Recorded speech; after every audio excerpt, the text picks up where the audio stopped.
Hello everyone, स्वागत है आप सभी का आपके अपने YouTube channel maths with Ravindra Sharma पर। और आपको पता है कि एसआई का टॉपिक कंप्लीट हो चुका था। सीआई के टॉपिक की कुछ क्लासेस आपकी हो चुकी थी। आज की क्लास में हम सीखेंगे क्या डिफरेंस निकालना। डिफरेंस हमारा कैसे निकलता है, डिफरेंस क्या होता है हिंदी में बता दूँ। अंतर, और अंतर किसके बीच में निकालना है? चक्रवर्ती ब्याज और साधारण ब्याज के बीच में।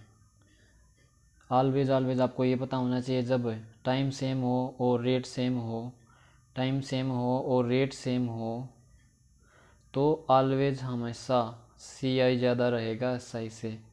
सी आई ज़्यादा होता है एस आई से। ठीक है, ठीक है ना भाई।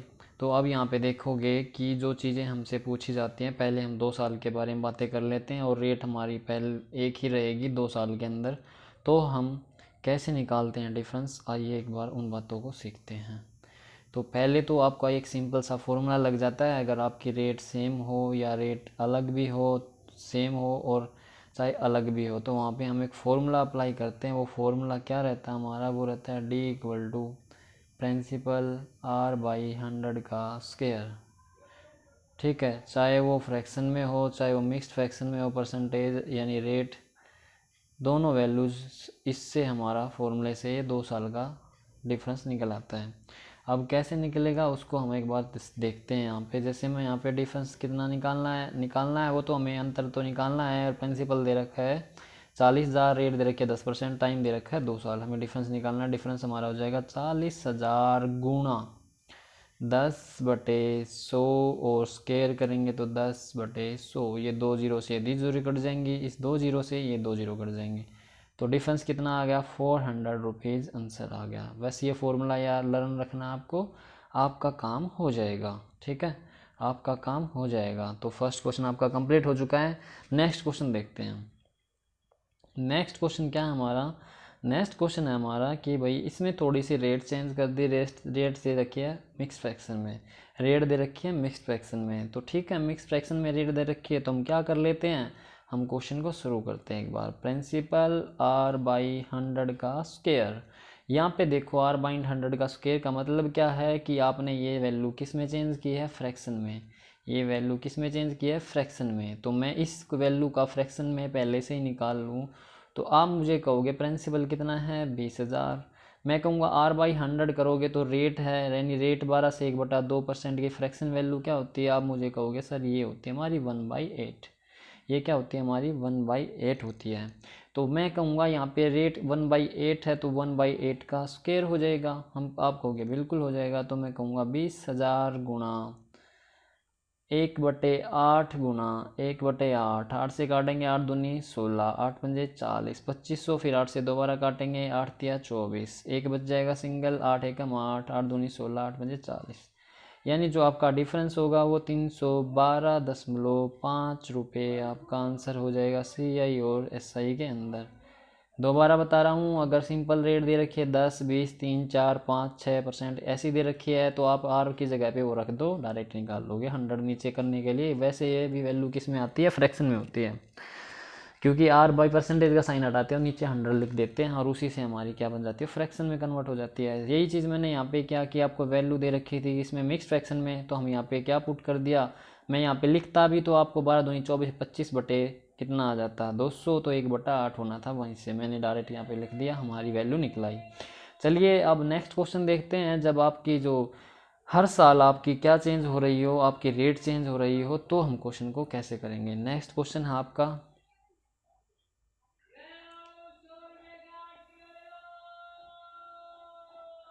नेक्स्ट क्वेश्चन क्या आपके अंदर दिया हुआ है कि 15,000 रुपये पर 2 साल का चक्रवृद्धि ब्याज व साधारण ब्याज का अंतर ज्ञात कीजिए। यदि पहले साल की दर 6 से 2/3% व दूसरे साल की ब्याज दर 12 से 1/2% हो। कुछ नहीं करना, आप डिफरेंस निकाल लोगे, प्रिंसिपल रखोगे। पहले साल की जो रेट है उसको आर बाई 100 कर दोगे, दूसरे साल की जो रेट है वहाँ पे फर्स्ट और सेकंड आर स्क्वायर बाई 100।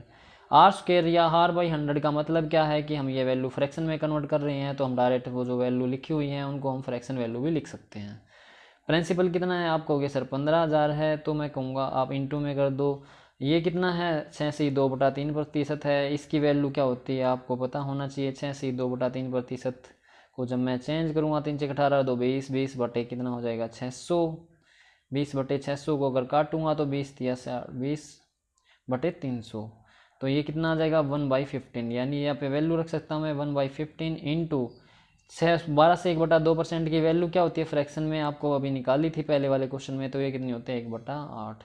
15 से काटेंगे 1000 हो जाएगा, 8 से काटेंगे तो ये कितना आ जाएगा 250, सॉरी 8 से काटेंगे तो कितना आ जाएगा 8 एकम 8, 8 दूनी 16, 8 पंजे 40, 125। तो 125 हमारा क्या आ जाएगा डिफरेंस आ जाएगा, 125 हमारा डिफरेंस रहेगा। अगर आपकी रेट अलग अलग हों तो पहले स्क्वायर क्यों करते थे, क्योंकि रेट दोनों सेम थी तो इंटू हो गए, वापस क्या हो जाएंगी स्क्वायर हो जाएगा, इसलिए हम स्क्वायर करते थे। लेकिन रेट अलग हों तो अलग अलग रेट को फ्रैक्शन में कन्वर्ट कर लेना। अगर सिंपल हो 3/100 कर देंगे, अगर मिक्स फ्रैक्शन में रेट दे रखी है तो हम उसको फ्रैक्शन में चेंज कर लेंगे, ठीक है, सिंपल फ्रैक्शन में कन्वर्ट कर लेंगे, यानी 100% का साइन हटा के वहाँ पे वैल्यू को रख सकते हैं। तो ये हमारा आंसर आ जाएगा। नेक्स्ट क्वेश्चन देखते हैं, नेक्स्ट हमारा क्वेश्चन क्या है और क्या पूछा गया है, आइए देखते हैं एक बार। अब की बार आपसे 3 साल का चक्रवृद्धि ब्याज और साधारण ब्याज का अंतर पूछ लिया गया। यहाँ पे एक फॉर्मूला होता है, देखो 2 साल के में हम फॉर्मूला लगा देते हैं क्योंकि वो हमें आसानी से याद रहता है। बता मैं इसका भी देता हूँ कि फॉर्मूला क्या होता है, बट इसको आप अप्लाई मत करना क्योंकि फिर आपका क्वेश्चन हो जाता है गलत। कई बार आपको फॉर्मूला ना याद रहे तो आपको गड़बड़ हो जाती है, लेकिन फॉर्मूला मैं बता देता हूँ। अगर रेट हो सेम, अगर हो रेट सेम रेट हो तो हम फॉर्मूला अप्लाई करते हैं R principal into R by 100 का स्क्वायर, ये तो रहेगी पहली बात सेम, इंटू में क्या हो जाएगा 300 प्लस आर बाई 100, ये और आपको वैल्यू मल्टीप्लाई करनी है। तो ये आपका 3 साल का क्या आ जाएगा सी आई और एस आई का डिफरेंस आ जाएगा। अब मैं अगर यहाँ से निकालूँ, आपको एक ही रेट दे रखी है तो हम यही फॉर्मूला अप्लाई कर देते हैं। डिफरेंस कितना है, डिफरेंस हमें निकालना है, प्रिंसिपल कितना है 30,000 और रेट कितनी है, आप कहोगे सर 10/100 गुना 10/100 गुना 300 जमा आर कितना हो जाएगा 310/100। मैं कहूँगा 0 से 0 कट गई है, 2 0 से 2 0 कट जाएंगे, नीचे 3 0 बच गई, 3 0 से ये 0 कट गई। आप कहोगे सर 30 और गुना 31 बच गया, तो मैं कहूँगा 30 या 930 रुपये आपका आंसर हो जाएगा। 930 रुपये आपका क्या हो जाएगा आंसर हो गया। तो आई होप ये चीज़ें आपको अच्छे से समझ में आ रही होंगी। चीज़ों को ध्यान से समझना है, जब तक समझ में ना आए तो वीडियो को रिपीटेड करके देखना है ताकि आपको आने वाले एग्जाम्स में इनकी हेल्प ली जा सके, ठीक है। अब आप कहोगे सर अगर फॉर्मूला नहीं याद रहे तो हम इस क्वेश्चन को कैसे करेंगे, क्योंकि पहले वाला क्वेश्चन सिंपल सा था, फॉर्मूला सिंपल था, वो हमें याद रह जाएगा। लेकिन अगर ये वाला फॉर्मूला अगर याद ना रहे तो हम कैसे इस क्वेश्चन को सोल्व कर सकते हैं। तो मैं आपको कहूँगा कि इस क्वेश्चन को सोल्व करने के लिए आपको फिर पुराने वाले मेथड्स पे जाना पड़ेगा। और पुराने वाले मेथड्स होते क्या थे, वहाँ पे हमने सिखाया था कि क्या सिखाया था, तो हमने आपको सिखाया था वहाँ पे 3-3-1 का रेशो लेना है, यानी जो भी प्रिंसिपल दे रखा होगा उस पर 3 बार वैल्यू अप्लाई करनी है परसेंटेज वाली, और फिर आपको 3-3-1 के उसमें मल्टीप्लाई करना है। पहला 3 जो होगा वो एसआई होता है, ये जो होंगे 3-1 ये क्या होगा आपका डिफरेंस होगा।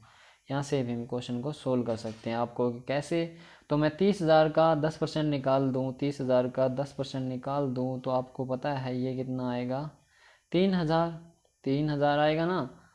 और 3,000 का वापस 10% निकाल दो तो 3,000 का 10% आपको पता है कि ये कितना आएगा, तो आप कहोगे सर ये आएगा 300।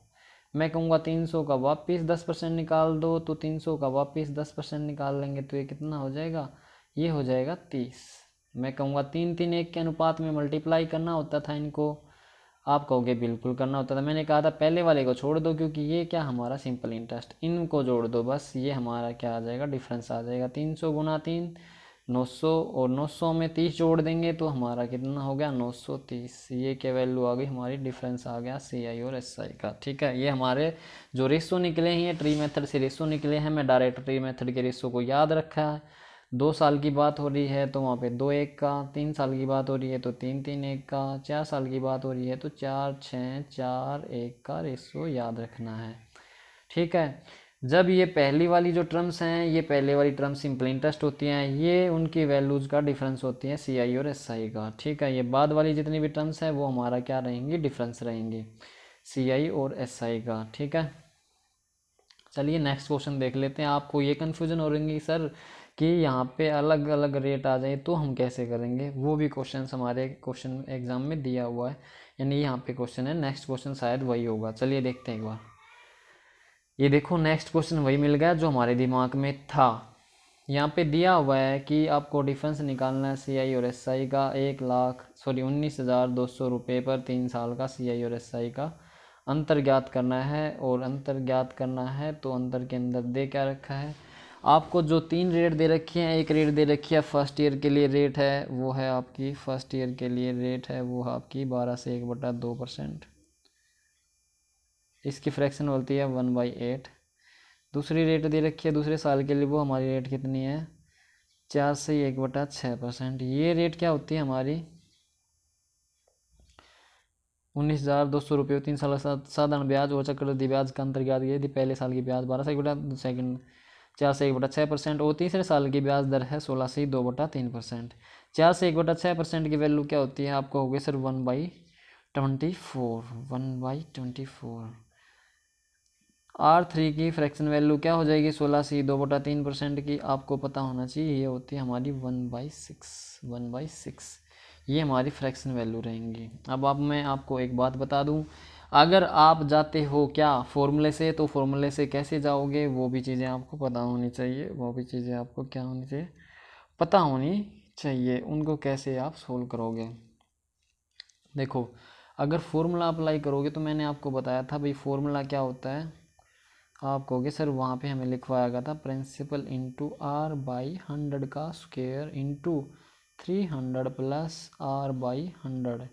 मैं इसको थोड़ा सा एक्सप्लेन करना चाहूँ तो यहाँ पे देखो रेट पहले सेम थी इसलिए स्क्वायर हो गया, अदर्स अलग अलग रेट हैं तो हम कहेंगे R1/100 इंटू R2/100 और इंटू यहाँ पे अलग 300 के नीचे 100 रखूँगा तो ये 3 हो जाएगा। और रेट बाई R/100 का मतलब क्या है, ये फ्रैक्शन वैल्यू है, इसकी फ्रैक्शन वैल्यू है तो मैं कह सकता हूँ ये R3/100 है। ठीक है, ये वैल्यू आपको ऐसे लिखनी है। अब ये 100 का मतलब क्या है कि आपने वैल्यूज किस में चेंज कर दी, फ्रैक्शन में, तो मैं यहाँ पे डायरेक्ट उनकी फ्रैक्शन वैल्यू भी लिख सकता हूँ जो हमने आगे लिखी हुई है। तो मैं यहाँ पे लिखना चाहूँ तो आप कहोगे सर यहाँ पे हो जाएगा P इंटू है ये P की वैल्यू कितनी है, आप कहोगे 19,200। मैं कहूँगा पहली रेट का फ्रैक्शन कितना है 1/8, दूसरी रेट का फ्रैक्शन कितना है 1/24, तीसरी रेट का फ्रैक्शन कितना है वो हो जाएगा आपका 3 जमा ये कितना हो जाएगा 1/6। तो अगर मैं यहाँ से इसको सिंप्लीफाई करूँ, सोल्व करूँ तो हमारी वैल्यू क्या निकल के आती है, आप कहोगे सर हमारी वैल्यू निकल के आई, अगर मैं यहाँ से सोल्व करता हूँ तो हमारी वैल्यू निकल के आती है, आगे यहाँ देखो ये 8 से कट जाएगा, 8 दूनी 16, 8 चौक 32, ये हो गया 2400, फिर 24 से काट देंगे ये कितना हो गया 100। तो मैं यहाँ से जो हमारी वैल्यू आई 36, 18 और 19 यानी 100 गुणा 19/6 आ गया। तो ये अगर मैं 1900/6 वैल्यू आ गई, इसको मैं काट दूँ तो हमारी 36, 18, 6 कम 6, 6 36, 6 36 ऐसे हमारी वैल्यू रहेगी। ये हमारा डिफरेंस आ गया, ये हमारा आंसर हो जाएगा। तो आई होप ये चीज़ें आपको क्लियर हुई होंगी, क्लियर हो गई होंगी, और क्लियर हो गई होता है तो आपको ये आने वाले एग्जाम्स में बहुत ज़्यादा हेल्पफुल रहेंगी। अब आप कहोगे सर 3-3-1 की आपने जो बात की थी वहाँ से इस क्वेश्चन को सोल्व करना चाहे तो वहाँ से ये क्वेश्चन कैसे सोल्व करेंगे, तो बिल्कुल वहाँ से सोल्व कर सकते हैं, लेकिन थोड़ा सा वहाँ पे ध्यान रखना पड़ेगा कि 3-3-1 में आपका जो ये रेट है ये चेंज हो रही है, अब 3-3-1 नहीं रहेगा, वहाँ पे अलग अलग आपकी वैल्यूज आएंगी, वहाँ से आपको निकालना पड़ेगा। ठीक है,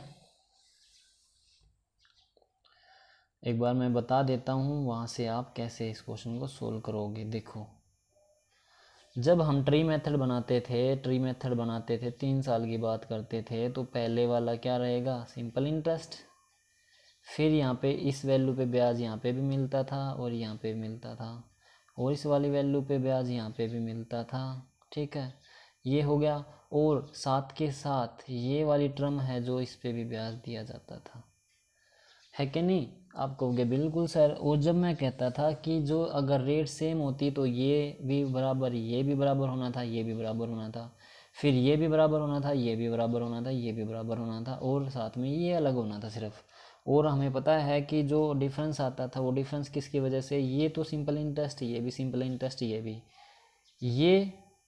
ये सेम है, ये अलग है, इनको 3 से गुणा कर दे और फिर 1 से गुणा करके इनको जोड़ लेते थे तो हमारा क्या आता था, हमारा आ जाता था डिफरेंस। अब मैं यहाँ पे डिफरेंस निकाल लूँगा तो आपको दूसरी जैसे ये पहली वैल्यू निकली होगी, उस पे जब आप दूसरी, ये पहली वैल्यू आई, इसके बाद जो इस पे आप परसेंटेज निकालते हो, जो परसेंटेज निकालने के बाद जो भी वैल्यू आती है उसको तो हम गुणा करेंगे किससे, आप कहोगे उसको तो गुणा करेंगे 1 से, उसको गुणा करेंगे किससे, 1 से, ठीक है। फिर मैं कहता हूँ कि जो आपकी वैल्यू आ गई, यानी यहाँ से मैं निकालता हूँ कि पहली जो आई ये तो आ गई यहाँ पे, ये 1 से गुणा करने वाली तो यहाँ आ गई ये वाली।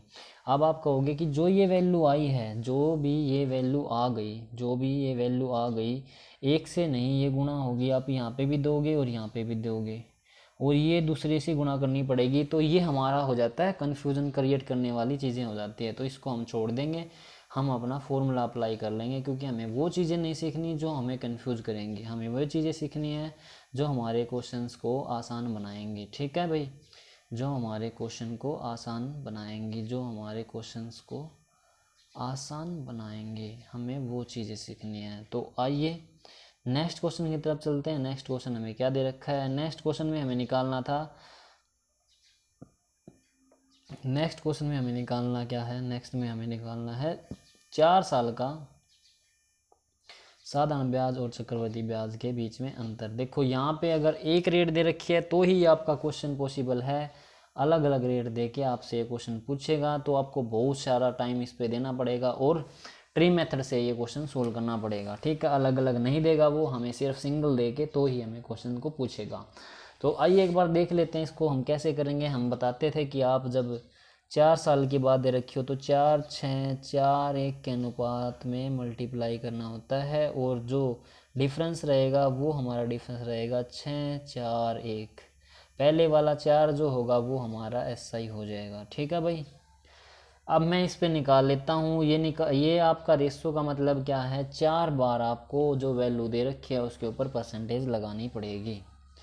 परसेंटेज 4 बार लगाएंगे तो मैं कहूँगा कैसे लगाओगे, तो आप कहोगे सर लगा देते हैं 50,000 का 10% कितना होता है, 50,000 का 10% होता है हमारा 5,000।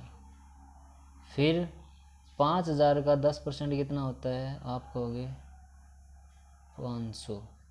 फिर 500 का 10% कितना होता है, आप कहोगे सर 50। फिर मैं कहूँगा 50 का 10% कितना होता है, आप कहोगे 5 रुपये। मैं कह रहा था कि 4, 6, 4 के अनुपात में मल्टीप्लाई करना होता है, 4, 6, 4, 1 के। ये जो वैल्यू आ गई ये कितनी हो गई 3,000, ये जो वैल्यू आ गई ये कितनी हो गई 3,000, ये वैल्यू कितनी हो गई 200, ये वैल्यू कितनी हो गई 5। इन सभी को जोड़ोगे 3,200 और 5, ये कितना हो गया 3,205। ये कितना हो गया, ये हमारी वैल्यू आ गई है डिफरेंस की वैल्यू, यानी अंतर आ गया CI और SI के बीच में। ये कितना आ गया 3,205 रुपये, 3,205 रुपये हमारा आंसर आ गया, ठीक है। तो आई होप ये चीज़ें आपको क्लियर हुई होंगी और आपके दिमाग में सेट हो गई होंगी। नेक्स्ट जो क्लास रहेगी उसमें हम देखेंगे, ये तो हमें निकालना होता था क्या, डिफरेंस। अब आपको नेक्स्ट क्लास में 2-4 क्वेश्चन करेंगे, वहाँ से अगर डिफरेंस दे रखा है और आपको प्रिंसिपल पूछेगा तो प्रिंसिपल कैसे निकालते हैं, वो इन्वर्स हो जाती हैं चीज़ें, ठीक है। आई होप ये आप लोग स्वस्थ होंगे, खुश होंगे और अपने परिवार के साथ एंजॉय कर रहे होंगे, ठीक है। तो इन सब को चीज़ों को सीखते रहिए और बने रहिए हमारे साथ। धन्यवाद।